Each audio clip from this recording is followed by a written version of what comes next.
So what I've got here, I'm going to go onto the HP site and show you guys if I was going to buy a new computer today, which one I'd pick out along the same model line. The one I'm reviewing with the same specs, it still isn't available, so I'll show you how to find a comparable one online. It looks like so many different options, but I think this is the one right here. I'm going to customize it. Right setup. I'm going to stick with Home Premium. For business, if you're planning on running a business or anything, professional 64-bit would definitely be a good idea. Total care, I'll stick with what I have. The processor. The standard processor that's 3610 QM is actually a really fast quad-core processor. It's clocked to 2.3 gigahertz. I think it can boost to, I want to say like 3.2 or something. It's really impressive card, better than the one I have in here actually. And that just comes standard, so unless you do maybe a lot of video editing, you might want to consider upgrading, like a lot of video editing or photoshopping, but I don't think it's worth it. The graphics card, on the other hand, I'd go with the middle one there, the 650M. It's quite a step up from the 630M. The 650 is based on the new Kepler architecture, while the 630 isn't. The 650M also has a lot more CUDA cores, and it's DDR5 memory versus DDR3, so it's going to be a lot faster. There's really, maybe if you do a lot of online gaming, you might want to step up to the 2GB version, but I'd just stick with the 1GB. I don't really do a lot of computer gaming, so 1GB would be fine for me.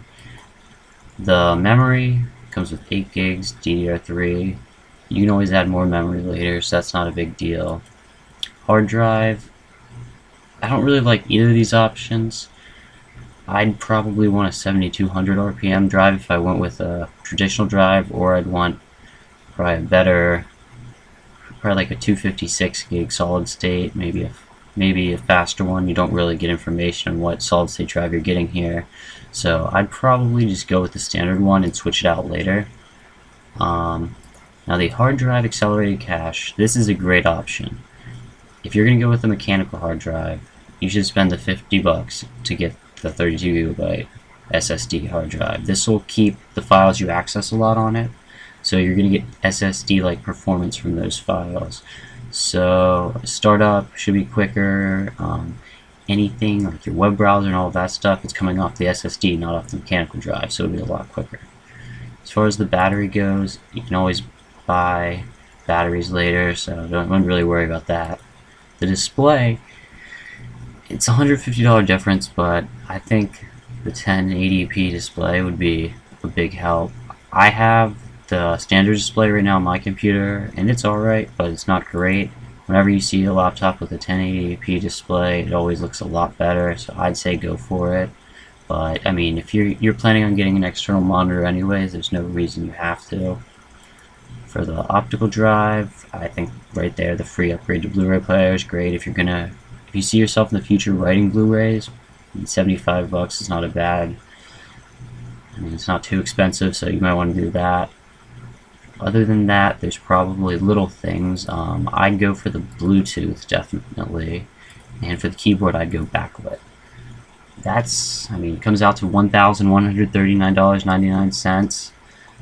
I've saved 18% apparently. This is how I would build my laptop if I was getting it today. I think this offers a great compromise between reliability, portability, as well as performance and a sturdy build.